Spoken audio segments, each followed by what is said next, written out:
Assalamualaikum warahmatullahi wabarakatuh. Selamat bertemu kembali pada perkuliahan kita pada mata kuliah pembelajaran mengikuti. Saat ini kita sampai ke sesi ketujuh, yaitu tentang simulasi keterampilan memberikan penguatan dan penjelasan tahap kedua. Yang kemarin itu ada tahap ke-1. Jadi betapa pentingnya sebuah penguatan reinforcement kepada siswa agar mampu atau termotivasi di dalam belajarnya.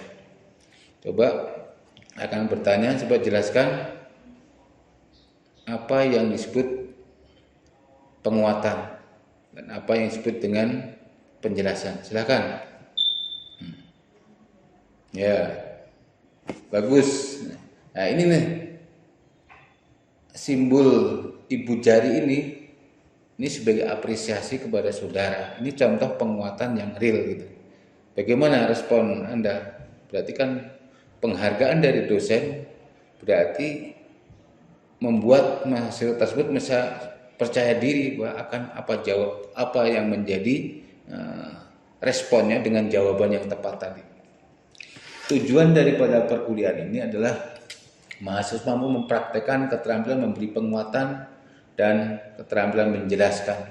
Yang kedua, mahasiswa melakukan simulasi kolaborasi antara keterampilan memberi penguatan dan keterampilan menjelaskan. Di sini adanya kolaborasi, artinya memang tidak bisa berdiri sendiri ya. Perlu adanya orang lain ya, orang yang dikuatkan dan yang menguatkan, orang yang menjelaskan dan orang yang menyimak penjelasan. Urgensi dari keterampilan memberi penguatan ini ya, apa pentingnya sih memberi penguatan ini? Mempunyai pengaruh positif dalam kehidupan manusia sehari-hari.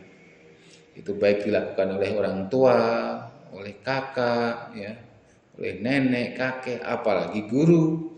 Karena memang kita mengajar di sekolah formal yang sudah diatur sedemikian jadwalnya dari pagi sampai siang, dengan materi-materi pelajaran seperti ini perlu adanya semacam pengaruh-pengaruh positif, energi positif yang pada akhirnya mendorong semangat belajar siswa kita.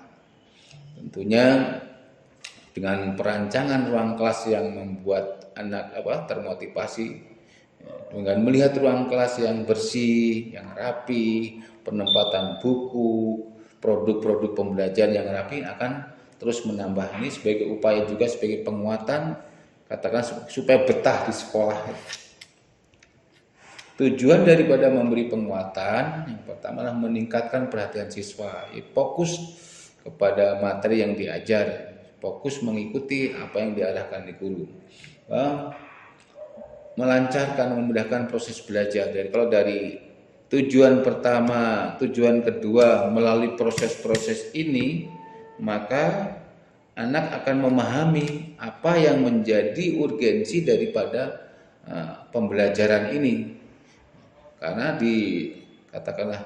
diberikan sebuah reward dengan penguatan-penguatan ya, membuat anak semakin bersemangat. Ketika membangkitkan atau mempertahankan motivasi. Jadi guru tidak boleh kehilangan akal.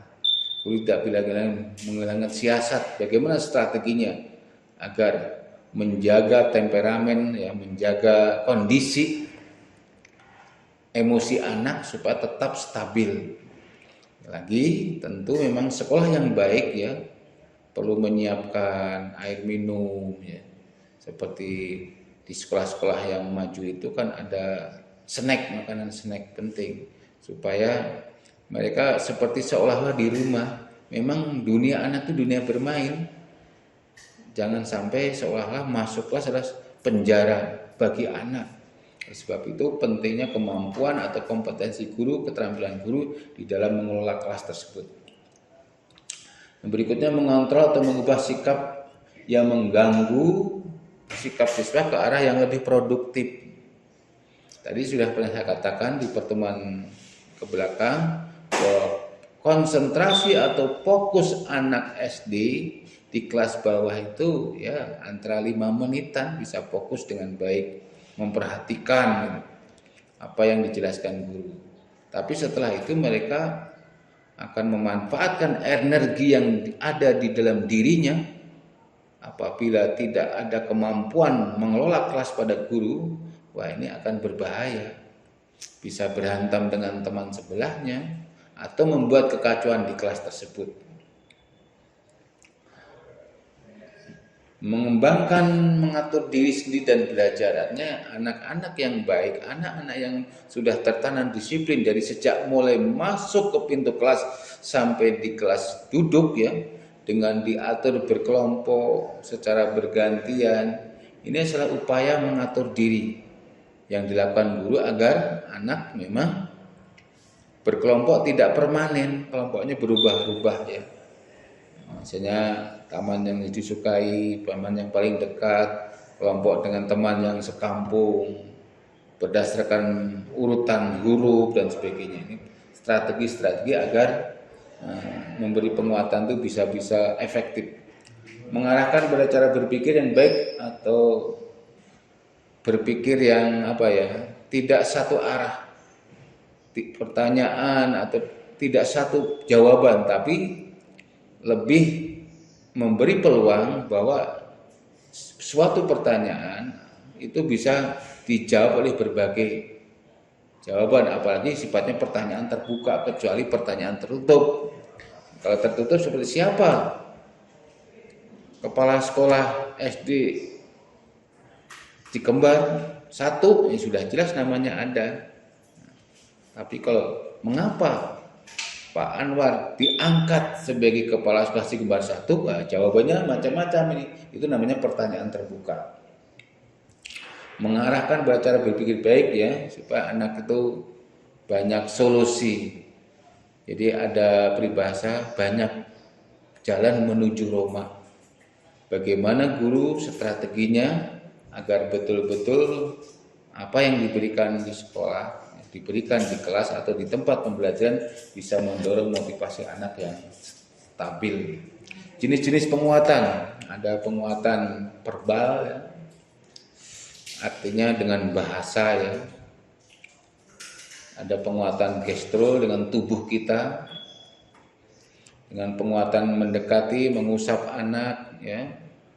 Artinya anak didekati oleh kita, bahkan dengan katakanlah bintang, ada kamu dapat bintang ini, bintang 1, bintang 2. Ini penting supaya anak tuh ada semacam ada dikalungkan piala anak tersebut.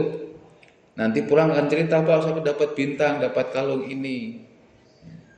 Sehingga hal-hal demikian itu sifatnya katakanlah remeh-temeh, tapi bagi anak lain, sebab diri kita berbeda dengan anak. Kalau kita sudah terbiasa dikasih hadiah dari berbagai macam perlombaan atau aktivitas di masyarakat, tapi bagi anak ketika dia mengikuti sebuah kegiatan pembelajaran di kelas dengan membawa katakanlah bintang atau mendapat kalungan medali, ini lain ceritanya. Ini akan berkesan di dalam dirinya ketika kelak di kemudian hari dia ingat betapa hebatnya guru tersebut memberi reward dengan kata-kata, dengan benda, dengan katakanlah simbol-simbol. Ini akan memperkuat motivasi belajar. Selanjutnya kita kepada menjelaskan berarti menyajikan informasi lesan yang diorganisir secara sistematis oleh guru. Artinya menjelaskan tentang pentingnya kemerdekaan. Contoh kemerdekaan. Kemerdekaan itu apa artinya? Lalu kapan kita merdeka? Nah, dari penjelasan yang terstruktur dari mulai konsep merdeka, ya, mengapa ada merdeka? Berarti ada yang dijajah.